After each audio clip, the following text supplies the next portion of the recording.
Styling pumps powered by FMC కోరసిన్ సమర్పించు చేను చిలక కార్యక్రమానికి స్వాగతం. చేను చిలక కార్యక్రమాన్ని విశేషంగా ఆదరిస్తున్న రైతాంగానికి దసరా పండుగ శుభాకాంక్షలు. ఈ రోజు చేను చిలక కార్యక్రమంలో తెలంగాణ ప్రభుత్వ ఆశయాలకు అనుగుణంగా రైతులకు లాభాలను అందించే పంటల ఎంపిక గురించి ఉద్యానవన శాఖ ఎండి వెంకట్రామరెడ్డి సత్తుపల్లి పెదవేగి తుని లాంటి ప్రాంతాల సందర్శన, ఆయిల్ పాము, టేకు సాగు గురించి సందర్శన, రైతులతో ముఖాముఖి గురించిన వివరాలను మనం ఇప్పుడు తెలుసుకుందాం.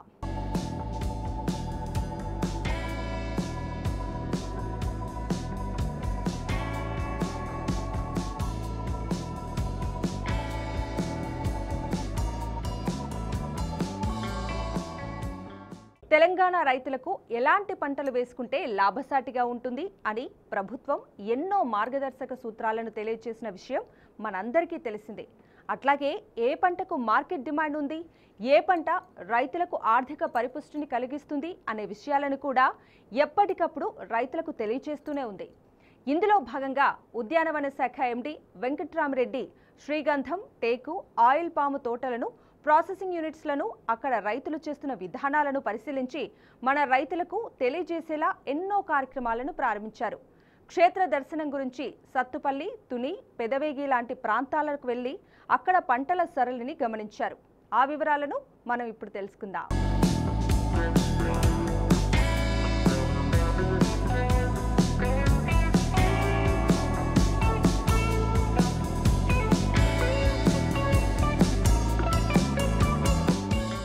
సత్తుపల్లి ప్రాంతంలోకి వచ్చినప్పుడు ప్రసాదరావు గారు కానీ, వెంకటేశ్వరరావు గారు కానీ, ఈ చంద్రారెడ్డి గారు లాంటి వాళ్ళు చాలా మోటివేట్ చేస్తూ ఉంటారు. వ్యవసాయం దండగా అనే దాన్ని వ్యవసాయం దండగా కాదు, వ్యవసాయాన్ని మనం పండగలుగా చేసుకోవచ్చు అనే స్ఫూర్తిని వాళ్ళు నింపి అందరికీ పంపిస్తూ ఉంటారు. ముఖ్యంగా వారందరికీ పేరు పేరున ధన్యవాదాలు. అదేవిధంగా ఈరోజు చంద్రారెడ్డి గారి పొలంలో మనం ఉన్నాం. ఈ చంద్రారెడ్డి గారి పొలంలో నేను ఫోన్లో మాట్లాడాను ఒక 4 రోజుల క్రితం. వారు కూడా పొలంలో ఉన్నారు. అప్పుడు చెప్పారు, సార్ నాకు చంద్రారెడ్డి గారు మరి మీరు మళ్ళీ కొత్తగా తోట వేశారు, పాత తోటలు ఉండగా కూడా కొత్త తోటలు ఎందుకు వేశారంటే కొత్త హైబ్రిడ్స్ తోటి తీసుకొచ్చారు సార్, ఆయిల్ ఫెడ్ వాళ్ళు ఇచ్చారు, దాని ఈల్డ్ నేను పరిగణన తీసుకోవచ్చు అంటే మరి మీరు ఏం చేస్తుంటారు, మీరు వ్యవసాయం చేసి డబ్బులు సంపాదించి 30 లక్షలు పెట్టి ఎకరం కొన్నారా, లేకపోతే వేరే వ్యాపారాలు ఏమైనా ఉన్నాయంటే లేదు సార్, వేరే వ్యాపారాలు ఏం లేవు, మొత్తం వ్యవసాయం మీదనే నాకు ఇంట్రెస్ట్, నేను ఒక 5 ఎకరాల భూమిని దాన్ని కొని మరీ వేసాను, రియల్ ఎస్టేట్ అవుతుందా తర్వాత సంగతి కానీ ఇప్పుడు తోట వేసాను అని చెప్పగానే ఇమీడియట్గా మీ పొలానికి వస్తామని చెప్పి ఈరోజు ప్రదర్శన మేము పెట్టుకొని ఇక్కడ వీరందరి యొక్క ఆ సలహాలు చాలా అమూల్యం. వీరిచ్చే విలువైన సూచనలు మాకు ఎప్పుడు కూడా పనికొస్తూ ఉంటాయి.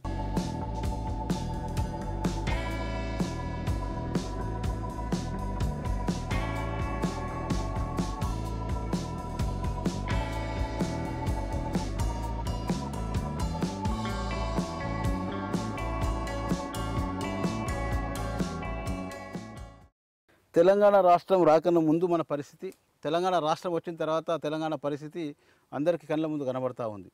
దాదాపు గతంలో తెలంగాణ రాష్ట్రం రాకన్నా ముందు ఈ లెక్కలు లేవు.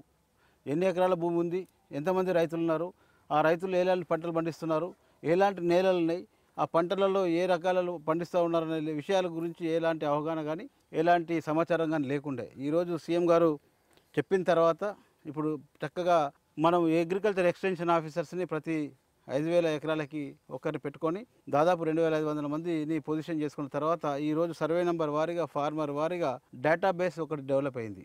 సో ప్రపంచ దేశాలలో ఏ దేశంలో కానీ మన దేశంలో ఏ రాష్ట్రంలో కానీ డేటాబేస్ తెలంగాణ రాష్ట్రంలో డెవలప్ అయింది. ఏ సర్వే నెంబర్లో ఏ ఫార్మర్ దగ్గర ఎలాంటి క్రాప్ ఉంది, ఆ క్రాప్లో ఏం వెరైటీ ఉంది అనేది.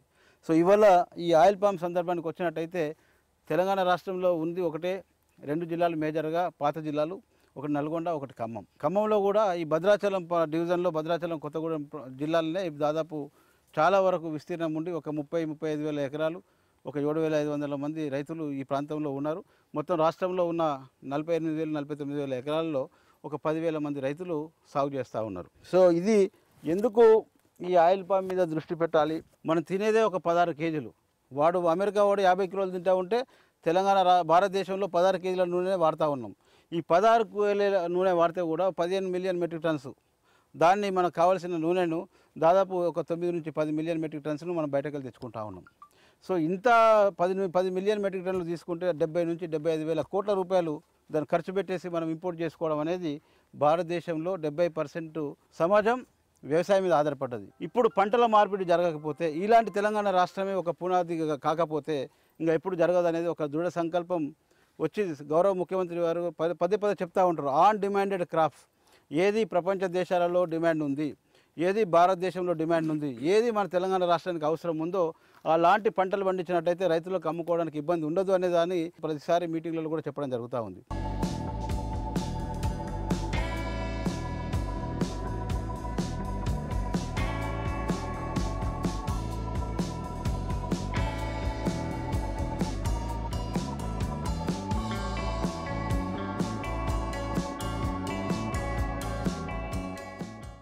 సో దాన్ని దృష్టిలో పెట్టుకొని ఉద్యాన శాఖ తరఫున ఎలాంటి పంటలు అయితే మనము రైతులకు ఒక మంచి స్థిర ఆదాయం వస్తుంది అనేది ఒక శోధించిన తర్వాత ఇంకా వేరే మాకు ఏది కనబడలేదు. పక్కా ఒక చెట్టు రూపకంగా ఒక 25 నుంచి 30 సంవత్సరాలు ఆదాయం వచ్చే పంట ఒక ఆయిల్ పామ్ ఒకటే కనబడ్డది. సో దీన్ని దృష్టిలో పెట్టుకొని వీళ్ళందరి ప్రోత్సాహంతో తెలంగాణ రాష్ట్రంలో మీరు ఎక్కడైనా కానీ ఇప్పుడు నీరు వచ్చింది కాబట్టి చక్కగా ఆయిల్ పామ్ వస్తుంది సార్, లేకుంటే కొత్తగూడెంలో అంత హైయెస్ట్ టెంపరేచర్లో మీకు ఆయిల్ పామ్ పండుతూ ఉంది, తెలంగాణ రాష్ట్రంలో అంతకంటే ఎక్కువ టెంపరేచర్స్ ఎక్కడ లేవు, తప్పకుండా వస్తుందని వీళ్ళ ధైర్యంతో ప్రసాదరావు గారు, వెంకటేశ్వరరావు గారు వాళ్ళు ఇచ్చిన ధైర్యంతో మేము ఒక డిపిఆర్ తయారు చేసి గవర్నమెంట్ ఆఫ్ ఇండియాకి పంపడం జరిగింది.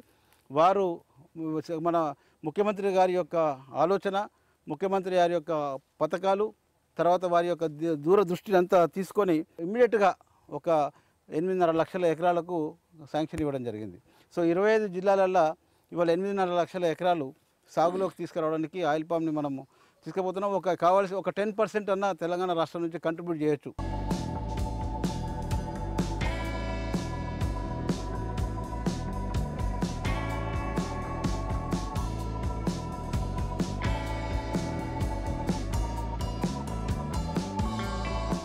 దాదాపు ఇక్కడ మనము రైతులకు స్థిర ఆదాయం ఉండాలని చెప్పేసి దీన్ని కూడా మేము ఒక 30 సంవత్సరాల ప్రణాళిక తయారు చేసుకొని ముందుకు పోతూ ఉన్నాం. ఇవల్ల రైతులకు పెట్టుబడి దొరుకుతూ ఉంది. మనకు రైతు బంధు పథకం ప్రకారంగా 24 గంటలు క్వాలిటీ విద్యుత్ సరఫరా ఉంది. తర్వాత ప్రతి పొలానికి 1 కోటి ఎకరాలకు నీళ్లు వస్తూ ఉన్నాయి. తర్వాత బోర్లు కూడా అన్నీ రీఛార్జ్ అవుతున్నాయి. చాలా చక్కటి వర్షపాతం అమోదవుతూ ఉంది. ఈ రైతులతోటి మాట్లాడి రైతుల యొక్క సాధక బాధకాలు తెలుసుకొని దానికి సంబంధించిన రీసెర్చ్ స్టేషన్స్కి వెళ్ళి అక్కడ కొత్త రకాలు, కొత్త హైబ్రిడ్స్ ఏమైనా ఉన్నాయా చూసి అన్నిటికంటే మెరుగైన దీంట్లో రకాలు ఏమైనా ఉన్నాయా, ఇంప్రూవ్మెంట్ జరుగుతూ ఉంటుంది ప్రతి సంవత్సరం. వాటన్నిటిని లేటెస్ట్గా నాలెడ్జ్ని అప్డేట్ చేసుకొని దాంట్లో భాగంగా ఇక్కడ చూసిన తర్వాత చంద్రారెడ్డి గారి పొలంలో చక్కగా కోకో అంతర పంటగా ఉంది. అదేవిధంగా చిన్న గార్డెన్లో వారు అరటి ప్లస్ కోకో ఇప్పుడే వేస్తానని చెప్పారు. ఈ తరహాలో బార్డర్గా మాకు ఖాళీ కనబడతా ఉంది. సో మేమేం చేశామంటే ఇప్పుడు శ్రీగంధం గతంలో 74-75లో మనకు భారతదేశమే ఒక శాండల్వుడ్కి పెద్ద ఎకానమీ హబ్బు ఉండే. ఒక 74-75 వరకు 4,000 నుంచి 5,000 మెట్రిక్ టన్నులు పర్ ఇయర్ హార్వెస్ట్ చేసేది కర్ణాటక రాష్ట్రం నుంచి కానీ, కేరళ రాష్ట్రం నుంచి కానీ.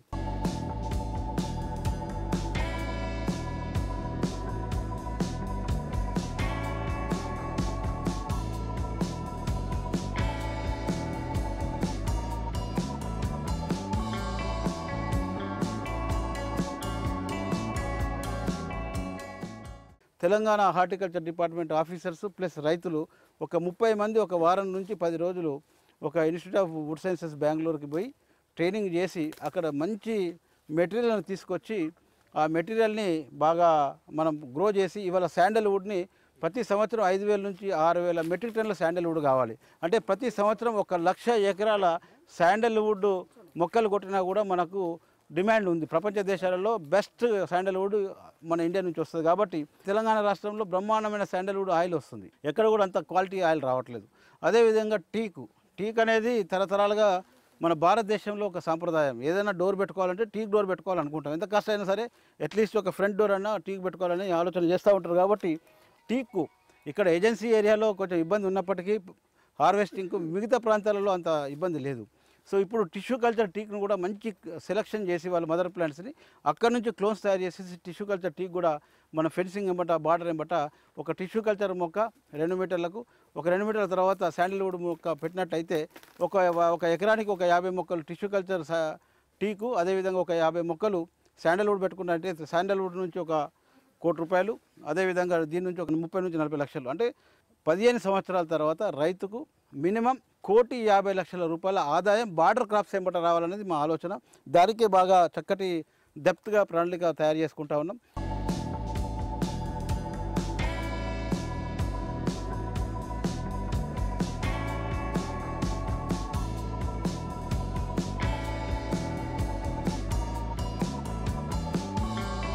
ఇప్పుడు తునిలో ఆల్రెడీ టిష్యూ కల్చర్ టీ వేసిన రైతులు అక్కడ హార్వెస్ట్ చేశారు. రేపు వెళ్తున్నాం అక్కడికి, ఆ రైతులతో కూడా ఇంటర్వ్యూ చేస్తూ ఉన్నాం. టిష్యూ కల్చర్ వేసి 9-12 సంవత్సరాల తర్వాత కొట్టి చెట్టుకు 40,000 నుంచి 50,000 రూపాయల కలప తీసుకున్న రైతులు అక్కడ ఉన్నారు. సో వాళ్ళ దగ్గరికి వెళ్తున్నాం రేపు. అదేవిధంగా శాండల్వుడ్ రైతులు కూడా మేము చూసాం. శాండల్వుడ్ రైతులు కొట్టి కూడా ఒక చెట్టుకి 2 లక్షల రూపాయలు తీసుకున్న రైతులు కూడా చూసాం. సో ఈ విధంగా ఇంటిగ్రేటెడ్గా ఈ మధ్యలో కోకో 4 సంవత్సరాల తర్వాత 5 సంవత్సరాలు నాటే వరకు కూడా మనం మునగ అట్లాంటిది, తర్వాత సెరికల్చర్ కానీ ఇప్పుడు రైతు ఒక పెద్ద అని చెప్పాడు, సెరికల్చర్ బాగుంటుంది సార్. ఏ పంట డబ్బులు వచ్చే పంట ఉంటుందో, ఏదైతే తక్కువ శ్రమతోటి నికర ఆదాయంగా వస్తుందో, ఎలాంటి పంటలు అయితే రైతులకు ఇబ్బందిగా ఉండవో, మన వాతావరణ పరిస్థితులకు తట్టుకుంటాయో, అదేవిధంగా వర్షాలు, అధిక వర్షాలు కానీ వడగళ్ళు కానీ కోతులు కానీ రాళ్ళవానలు కానీ లేనికి తట్టుకుంటుందో అలాంటి పంటల్ని ఒక ప్రాపర్గా సెలెక్ట్ చేసి 8.5 లక్షల ఎకరాలలో వేయడమే మా ప్లానింగ్గా పెట్టుకొని, గౌరవ ముఖ్యమంత్రి వర్యులు కూడా ఒక 10 లక్షల ఎకరాలలో ఆయిల్ పామ్ని ఉధృతంగా తీసుకుపోవాలి ఒక 4 సంవత్సరాల లోపల అని చెప్పడం జరిగింది. కాబట్టి ఆ దిశన ముందుకు పోవడం జరుగుతూ ఉంది.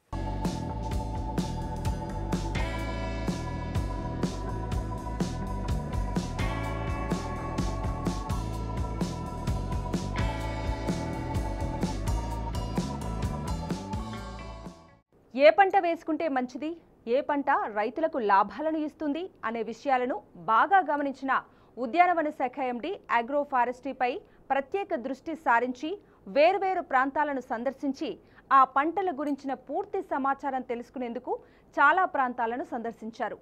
అదొకటే కాకుండా అక్కడి వాతావరణం, మన రాష్ట్ర పరిస్థితులు, ప్రాసెసింగ్, టిష్యూ కల్చర్ విధానం గురించి కూడా ఎంతో సమాచారాన్ని తెలుసుకొని దాన్ని మన రైతులకు అందించే ప్రయత్నం గొప్పగా మనం భావించాలి. మరింతగా మనం ఆయిల్ పాము, టేకు, శ్రీగంధం, ఇతర అంతర పంటల గురించి వెంకట్రామిరెడ్డి మాటల్లో ఆయన సందర్శన ప్రాంతాల్లో ఉన్న సాగు విధానం గురించి తెలుసుకుందాం. In oil palm, growing pulses, actually this is just imagination only because they are shade sensitive, they are not known. So under these conditions, we can grow only 2 categories of crops. First one is shade loving. They need the shade. Then shade tolerant. Some are there. Actually they are basically they are sun loving crops, but somehow they acclimatize to shaded conditions.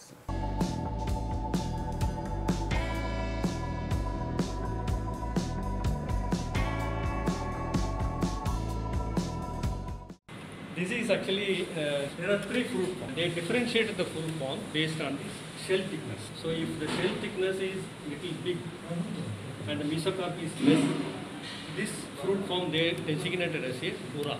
It's not a variety actually. So I'm not thinking it's a variety, it is a fruit form. And another form they found that is, which is not having any shell, only completely like a mesocarp. There will be only one small ring. So that they designated as a piscifera. So these 2 are different, and we are mostly concentrated on oil, and oil is from the mesocarp. So we will think that this is having more mesocarp, so oil also will be more here. So logic, isn't it? So we can crush this also, but we are not doing that one because this is female sterile. So getting a female flower is very difficult in this. So we collect the pollen from that, and we want to transfer the big mesocarp to the other part. So this dura is having this is a female fertile. So we will select the female flower from this one and collect the pollen from the piscifera and pollinate, controlled pollination we will do it. So the mesocarp character will be transferred to the progeny. The progeny is called the tenera. So this tenera will be having a more mesocarp, thin shell. So the thick shell is converted into mesocarp. So this is the what we are giving to the farmers.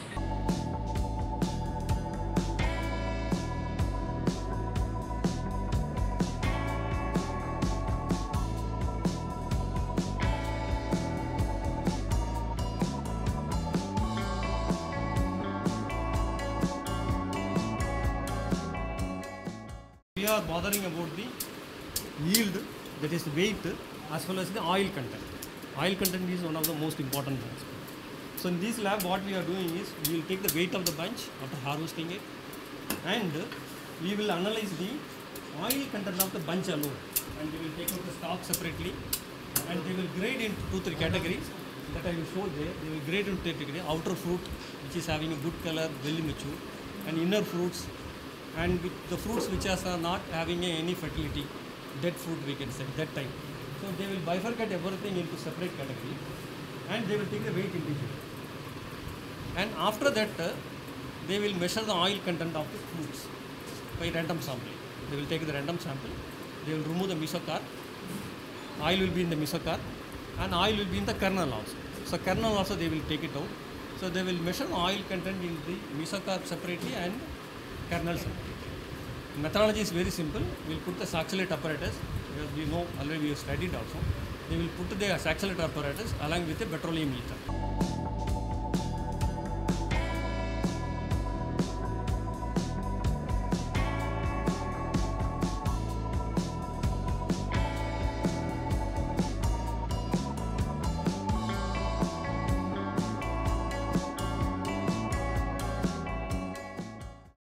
Used in seed production means it should have minimum fruit to bunch ratio more than 60%, mesocarp to fruit ratio more than 60%, shell to fruit ratio should not be more than 30%, kernel to fruit ratio should be less than 10%, and overall oil to bunch ratio should be more than 18%.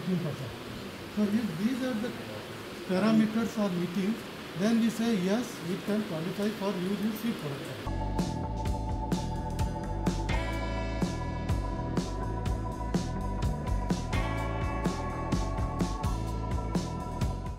So here what we are doing, first we have to mix it, suppose 5 acres gate walls are there for 5 acres. We have to mix 25 kg of urea, 25 kg of MOP and 15 kg of DAP separately in baskets or tubs. Then you have to filter in 200 liters of drums. tub. So you have to sieve, means with a cloth you have to sieve. Then you have to keep the food wall. So within half an hour, first half an hour you have to leave water normally, as usual normal discharge. So immediately after that you can start with first urea, then DAP, then with potash. Every half an hour you will be finished. So you have to maintain the pressure, gate valve pressure up to 70 to 80%. Then only it will be properly discharged.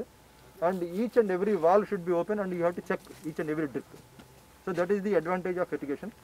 So with minimization cost, labor and electricity, water also, this can be saved. Just we will show how it is taking with 2 inch. Potash and DAP, farmers are saying it is not water soluble. Now DAP is water soluble. Only thing is that at least 1 or 2 hours before you have to Mix make it liquid. That's all. And one more tip is, if you are using the bore water, it will be having minute temperature, humid, means warm water is there. So in that it will be completely dissolved. DAP and potash. DAP, potash and urea. Even white potash or muriate of potash?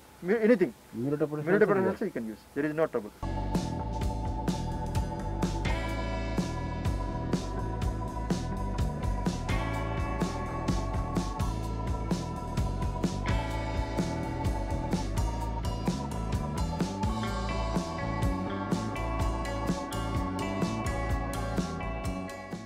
పంటల్లో ఉండే ప్రతి విషయాన్ని క్షుణ్ణంగా పరిశీలించే గొప్ప ఆలోచన ఉన్న ఉద్యానవన శాఖ ఎండీని మనం అభినందించాల్సిన అవసరం ఎంతో ఉంది. పంటల సందర్శనకు ఆయనతో పాటు వెళ్లిన అధికారులకు కూడా ప్రతి విషయాన్ని చెబుతూ తాను పరిశీలిస్తూ ఆ గమనించిన ప్రతి అంశాన్ని తెలంగాణ రైతులకు వర్తింపజేసే ప్రయత్నాన్ని చేసిన వెంకట్రామిరెడ్డిని ప్రత్యేకంగా అభినందించాల్సిందే. ముఖ్యంగా పెదవేగిలో ఉన్న Indian oil palm processing and research స్టేషన్లో ఎక్కువ సమయాన్ని గడిపి అక్కడ విషయాలపై పూర్తిగా ఆకలింపు చేసుకొని మన రైతులకు అందించే ప్రయత్నాన్ని మనం స్వాగతించాల్సిందే. మరింతగా మనం ఉద్యానవన శాఖ ఎండీ సందర్శించిన ప్రాంతాలు, పంటల గురించి తెలుసుకుందాం. తెలంగాణ ఆంధ్ర నుంచి విడిపోయిన తర్వాత 2 రాష్ట్రాలు వేరుపడిన తర్వాత ఇక్కడ అభివృద్ధి, అక్కడ అభివృద్ధి కూడా చాలా వేగంగా రైతులకు ఉపయోగపడే విధంగా అన్ని రకాల కార్యక్రమాలు తీసుకుంటున్న 2 గవర్నమెంట్లకు ముఖ్యంగా ధన్యవాదాలు తెలుపుతూ, ముఖ్యంగా ఈరోజు ఈస్ట్ గోదావరి తుని ప్రాంతంలో తాటికొండ గ్రామంలో మన రామ్మోహన్ గారు, రమణ గారు, horticulture district horticulture officer and district divisional horticulture officer వారి ఆధ్వర్యంలో తుని ఎంఆర్ఓ గారి ఆధ్వర్యంలో ఈ క్షేత్ర ప్రదర్శన శాండల్వుడ్ టిష్యూ కల్చర్, అదేవిధంగా టిష్యూ కల్చర్ టేక్ యొక్క క్షేత్ర ప్రదర్శన దాదాపు 11-12 సంవత్సరాల నుంచి వారు చేస్తూ ఉన్నది గమనించడం జరిగింది. దాని పక్కన ఆయిల్ పామ్లు కూడా పెద్ద మొత్తంలో ఈ ప్రాంతంలో దాదాపు ఒక 60,000 ఎకరాల వరకు ఆయిల్ పామ్ను విస్తరించి ఉన్న తరుణంలో ఈస్ట్ గోదావరిలో కూడా నేషనల్ ఫుడ్ సెక్యూరిటీ మిషన్ కింద గవర్నమెంట్ ఆఫ్ ఇండియా వారు సబ్మిషన్ ఆఫ్ ఆగ్రో ఫారెస్ట్ని పెద్ద మొత్తంలో డెవలప్ చేయడం, దానికి హార్టికల్చర్ డిపార్ట్మెంటే తెలంగాణ రాష్ట్రంలో నోడల్ ఏజెన్సీగా గవర్నమెంట్ ఆఫ్ తెలంగాణ పర్మిషన్ ఇవ్వడం, అందులో భాగంగా శాండల్వుడ్ని మరియు టిష్యూ కల్చర్ టీక్ని రైతులకు ఒక స్థిరమైన ఆదాయం 10 నుంచి 15 సంవత్సరాల మధ్యలో మినిమంగా ఒక ₹1 కోటి ఎకరానికి ఏ విధంగా రావాలి అనే ఆలోచన నిరంతరంగా చేస్తున్న క్రమంలో ఈ టిష్యూ కల్చర్ టేకు, టిష్యూ కల్చర్ శాండల్వుడ్ ఎక్కడన్నా గవర్నమెంట్ ఇన్స్టిట్యూట్లో ఎక్కడన్నా ప్రయోగాత్మకంగా జరిగినాయని చెప్పి ఫారెస్ట్ డిపార్ట్మెంట్ని కానీ హార్టికల్చర్ డిపార్ట్మెంట్ని కానీ బయోట్రిమ్ లాంటి డెహ్రాడూన్ ఫారెస్ట్ రీసెర్చ్ కాలేజీని పరిశీలించినప్పుడు ఎక్కువ మొత్తంలో దాని మీద పర్ఫెక్ట్గా ఒక డేటా లేకపోవడం వల్ల టిష్యూ కల్చర్ ప్రైవేట్ ల్యాబొరేటరీస్ ద్వారా గతంలో కొంతమంది ఫార్మర్స్ 150 నుంచి $200-300 వరకు కూడా ఒక టిష్యూ కల్చర్ మొక్కని కొని నాణ్యమైన కంపెనీల నుంచి తీసుకున్న మొక్కలు ఎవరైతే వాళ్ళు వేసుకున్నారో వారికి ఈ తుని మండలంలో ఈరోజు మేము క్షేత్ర ప్రదర్శనలో చూసాం సుబ్బారావు గారి తోటలో. సో చక్కగా దాదాపు 1 మీటరు బావు గర్తు రావడం, రైతుకు ₹1,200 సిఎఫ్టీకి వచ్చినా కూడా 60,000 నుంచి 70,000 రూపాయలు ఒక చెట్టుకు వస్తుందనే అభిప్రాయం మాకు వచ్చింది.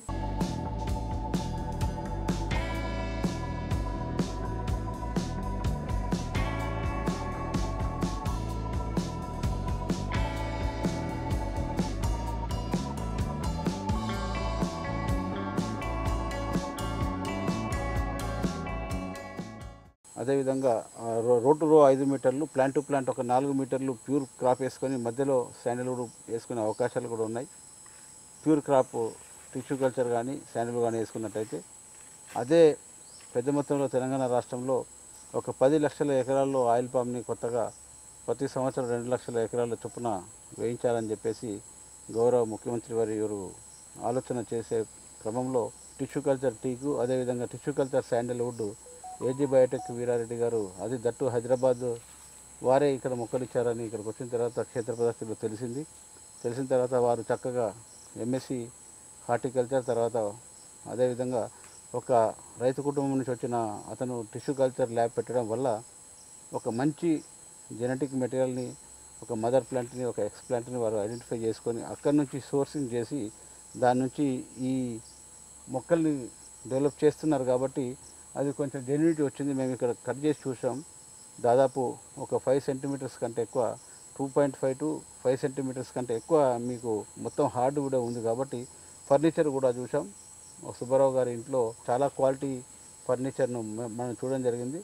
ఫారెస్ట్లో 30 నుంచి 35 సంవత్సరంలో వయసులో పెరిగే మొక్క ఎంతైతే క్వాంటిటీ వస్తుందో అంతకంటే 4 రేట్లు మనకు క్వాంటిటీ అండ్ క్వాలిటీ 10 నుంచి 12 సంవత్సరాల్లో ఈ టిష్యూ కల్చర్ టేక్ ద్వారా వచ్చే అవకాశాలు ఉన్నాయి. కాబట్టి దీన్ని పెద్ద మొత్తంలో ప్రతి రైతుకు కనీసం ఒక 50 నుంచి 100 మొక్కలు టిష్యూ కల్చర్ టీక్ ప్లాంట్స్, అదేవిధంగా 50 నుంచి 100 మొక్కలు శ్రీగంధం ఆయిల్ పామ్ చుట్టూ బార్డర్గా వేయించాలనే దాని మీద మేము ఇక్కడ చూడడం జరిగింది.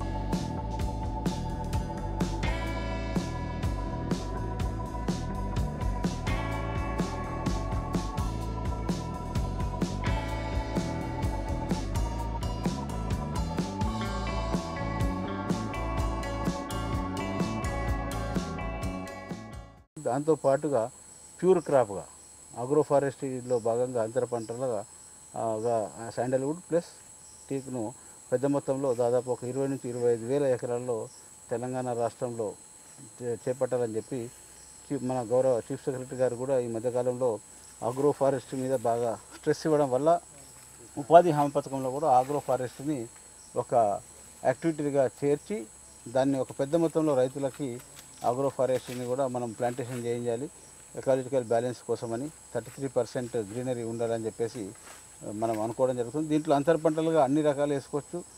ఒకవేళ పంటలు వేయని పక్షంలో పోల్ట్రీ నాటుకోళ్ళు కానీ, అదేవిధంగా గొర్రెలు కానీ, లేకపోతే ఆవులు కానీ, లేకపోతే దూడల పెంపకం కానీ చేసి ఒక అడిషనల్గా ఇన్కమ్ తీసుకునేటానికి చక్కటి అవకాశాలు ఉన్నాయి. సో ఇది మంచి పర్యావరణానికి ఉపయోగపడే మొక్క, అదే ఆర్థికంగా రైతుకు ఒక దృఢ సంకల్పాన్ని ఒక కాన్ఫిడెన్స్ని ఇచ్చే మొక్క tissue culture teak and sandalwood tissue culture కానీ, శాండల్వుడ్ మన సీడ్ తోటి ఒరిజిన్ కానీ బాగుంటుందని చెప్పేసి ఇక్కడికి వచ్చిన తర్వాత మాకు కాన్ఫిడెన్స్ ఏర్పడ్డది.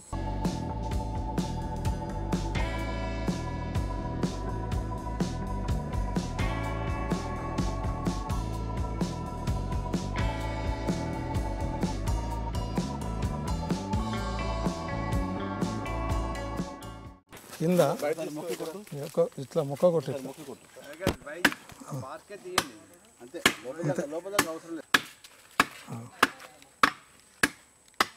ఇది సార్ ఇక్కడ నుంచి నీకు హార్డ్వుడ్ సార్. మామూలుగా టిష్యూ కల్చర్ మొక్కలు ఇది 10 to 11 years old ప్లాంటేషన్.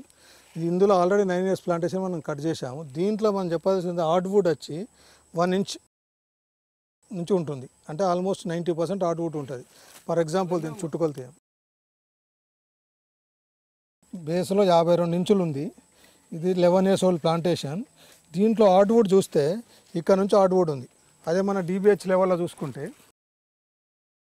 ఇది మామూలుగా DBH లెవెల్లో 45 inches ఉన్నది. హైట్ వచ్చి మేట్ బి 50 feet ఉంటుంది. దీని నుంచి మామూలుగా రైతు ఆల్మోస్ట్ 35 నుంచి 36 సేలబుల్ లాగా ఎక్స్పెక్ట్ చేయవచ్చు. కాకుండా మనం చెప్పేది ఏంటంటే టిష్యూ కల్చర్లో యూనిఫామ్ట్ ఉంటుంది, హార్డ్వుడ్ 95% వస్తుంది. దానివల్ల ఏంటంటే మార్కెట్ ప్రైస్ ఎక్కువ ఉంటుంది. ఇది 11 yearsలో ఆర్డినరీ సీడ్ ద్వారా వచ్చే స్టంప్స్ కానీ ఇంకా చాలా మనకు ప్రైవేట్లో చాలా కంపెనీస్ ఉన్నాయి టిష్యూ కల్చర్ అమ్మేటి లాభ లేకుండా కూడా వాళ్ళ ఇంత రాదు. తర్వాత యూనిఫామిటీ ఉండదు వుడ్.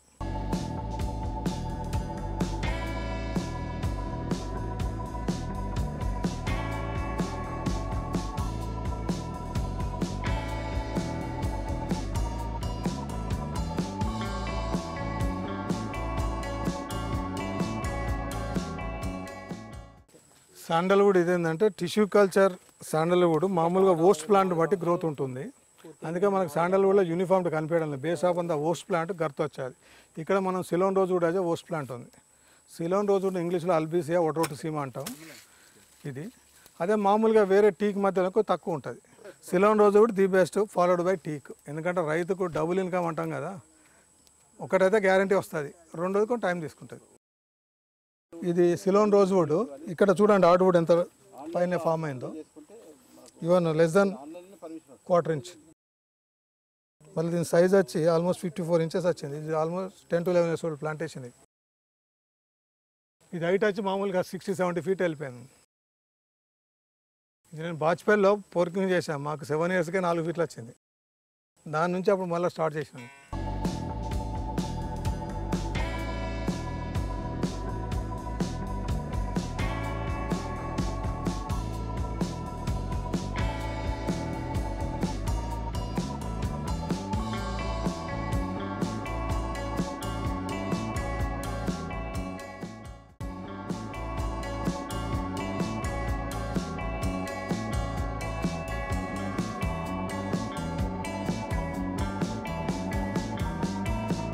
ఇది నాటి styling pumps powered by FMC chorus సమర్పించు చేను చిలుక కార్యక్రమం. మరో పంటతో మళ్ళీ కలుద్దాం. అంతవరకు సెలవు, నమస్కారం.